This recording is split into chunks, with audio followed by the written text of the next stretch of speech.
Soal P3, seorang investor harus memilih antara dua fungsi yang menunjukkan investasi prediksi selama 5 tahun dengan biayanya masing-masing. Yang manakah yang lebih untung? Dan juga apa yang terjadi jika selang waktunya diperpanjang? Kalau ini salah satu aplikasi integral dalam dunia asli, video kami dari kelompok 4 Kalkulus 2i akan menjelaskan secara singkat tentang kalkulus integral, mulai dari sedikit sejarah, jawaban dari soal di atas, hingga aplikasi lainnya. Prinsipia Matematika adalah buku yang dipublish secara Newton, berisi tentang matematika, fisika, filosofi. Yang akan dibahas di sini adalah kalkulus geometri. Dari banyaknya cabang kalkulus yang sekarang akan kami bahas yaitu integral. Berapakah gaya yang dihasilkan oleh anak panah yang ditambah oleh busur? F sama dengan M. Pertama, kalikan kedua sisi dengan dx, kemudian substitusikan dy. Akselerasi adalah turunan dari kecepatan dan kecepatan adalah turunan dari perpindahan relatif waktu. Pindahkan nilai dt kemudian substitusikan dengan nilai dx, maka didapatkan jawabannya yaitu v dv. Tinggal mengintegralkan dia menjadi w dan juga mengeluarkan m sehingga menjadi rumus energi kinetik.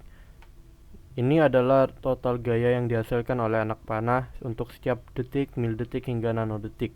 Rumusnya seperti ini menggunakan integral dari rumus hukum pertama Newton.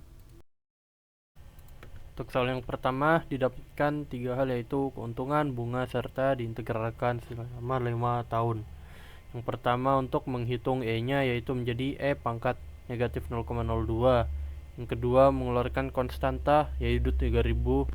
Setelah itu mengintegralkan dan substitusi nilai T dan dihitung dengan kalkulator akan mendapatkan nilai 15.000.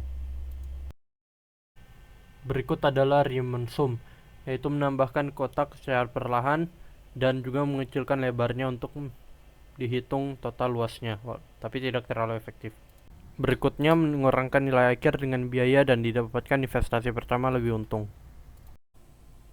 Untuk penjelasan nomor 2, untuk bagaimana agar investasi yang lebih buruk yaitu investasi kedua, dia agar dapat mengalahkan investasi yang pertama yaitu mungkin dapat dengan membuat selang waktunya lebih panjang daripada 5 tahun, karena diakhirannya yang membuat investasi kedua kalah yaitu biaya yang lebih tinggi daripada biaya yang pertama. Dan jika biaya itu bisa lebih kecilkan secara relatif terhadap keuntungan, yaitu dengan cara meningkatkan selang waktunya mungkin menjadi 6 tahun, 7 tahun bahkan lebih, dia dapat mengalahkan investasi yang pertama. Berikut adalah Riemann sum ketika x-nya hingga 200 karena jika tidak hingga tidak dapat diprogram. Sekian dari saya, investasi kedua lebih untung kelompok kami di jangka yang lebih panjang. Dari anak elektro. Mohon maaf jika ada salah tutur kata, jika ada mungkin yang kurang baik dalam perkataan kami. Sekian dari saya, terima kasih.